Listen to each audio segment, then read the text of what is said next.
All right, guys. So EA decided today that they were going to patch the loot blitz. Better late than never, I guess. They waited until the whole comp community was done playing for really the rest of the year, outside of money games and CFMs, to patch a concept that has been really rampant since before the Thanksgiving tournament. And yeah, it's like I said, better late than never. But here nor there, the Loot Blitz Zero and the way that it used to work is no more. And I mean that because it is simply too hard to set up.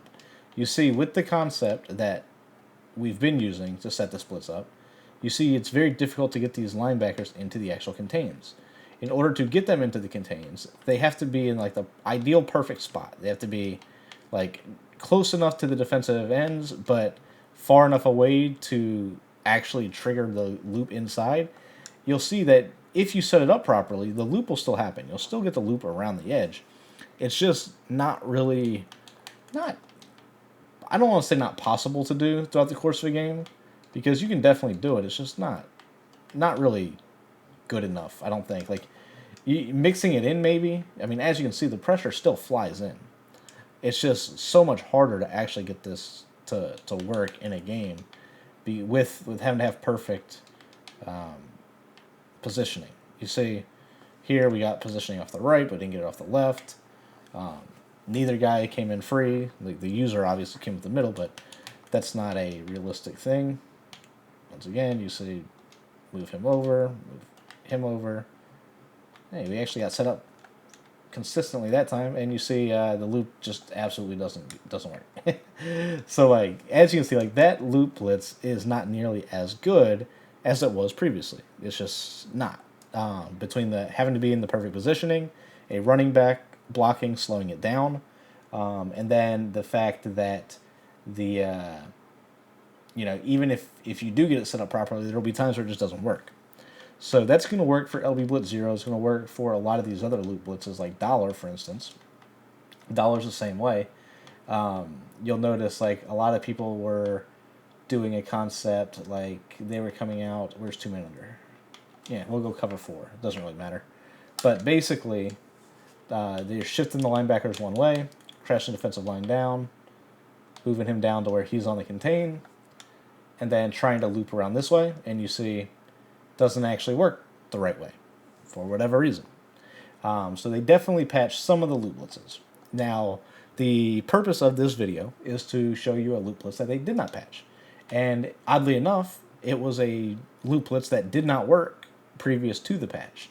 And that's going to be at a dime normal. Now, dime normal allows us to come out with this double safety blitz. And to me, this is the best way of doing this because it allows us to get these players closer to the line of scrimmage while also still being in good position to where we don't need to crash our defensive line. You'll see that if you really look at the rush angles of the defensive ends, they kind of loop outward on their own. And I think that's what really is helping trigger this and making it as consistent and easy as it is. So, with this loop blitz, you see how the safeties move down themselves? You can just grab one of them and just move him down. Like I said, he doesn't have to be in perfect position. And you see how he just automatically goes into that contain, and he doesn't have to be on the hip of the defensive end. Now, with that, if we were to go ahead and hike the ball, you'll see the loop guy just flies right in, just as it did pre-patch. So you may be thinking to yourself, well, like, do you need to blitz that many people? And no, you don't. So, like, this is obviously just man coverage. But say you wanted to zone out everybody. Like, I mean, literally you're zoning out everybody but the 2 people that are rushing. Loop blitz will still come in. Now, in a scenario like that, obviously you don't want to rush just 2 people because if they do run the ball, you will get weak boxed. And yeah, so like, I mean, that's really it. That's the point of the video. I'm trying to show you that you can set this up. You can do it to both sides if you want to. You can see how easy it is. Like, I'm not worried about having them in a perfect position. I'm basically just moving them to the line of scrimmage. And what you'll see happen here is you'll see that you will get pressure off of it. Most of the time it's off both sides. The right side does come in a lot less consistent. You'll see, we'll go ahead, he's off sides right there, but we'll go ahead and set this up.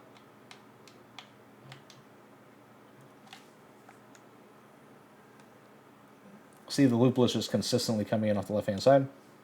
Now, if you wanted to bring this off of both sides, how would I recommend doing that? I would just re-blitz that defensive end on the right, because now he's going to come through that B gap.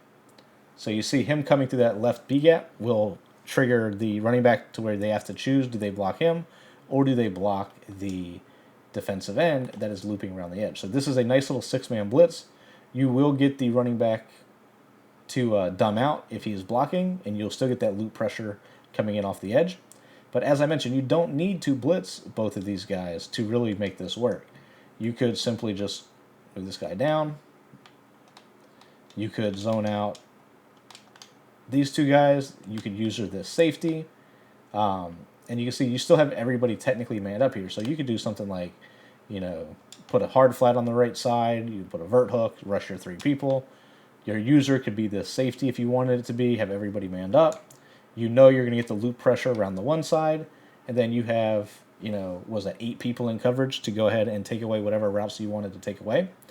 You could also, another thing you could do is you could audible, right? So say you wanted to be in cover 3, for instance, but not cover 2. You could do the same thing, audible, come out in the play, audible to the cover 3, bring this guy down right here, set him up to where he'll loop off the edge, and then now you're good to go. Now you're in a zone defense, and you're able to take everything away. So overall, I think this is my new way I'm going to be playing defense until we get a little bit more hours into it, more reps into it and whatnot. But I wanted to have something that allowed me to be one step ahead of my opponent, and I really feel like you can do that out of this.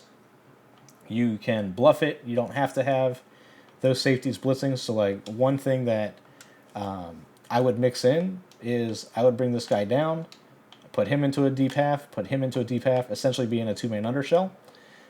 This is something that I think you'll catch a lot of people off guard with, because essentially you being in a 2-man undershell, faking the blitz will force them to, block or to try to have a bunch of little quick dots over the middle of the field or to the sidelines.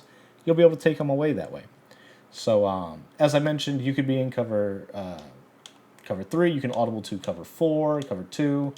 You can really audible to whatever you want. Like you could do this and come out and audible into, let's see, say cover 4 quarters, for instance, if you really wanted to do this. So you come out, audible into the cover 4 quarters. Now you see how the safety or the D line moved a little bit. The D line moving out like that would make this to where it's harder to actually run. But as you can see, you still can get the loop that way. Now, just to show you guys that this is not a pre-patch or anything like this, this is post-patch, and you will see the pressure comes off that left edge, just as I explained in this video.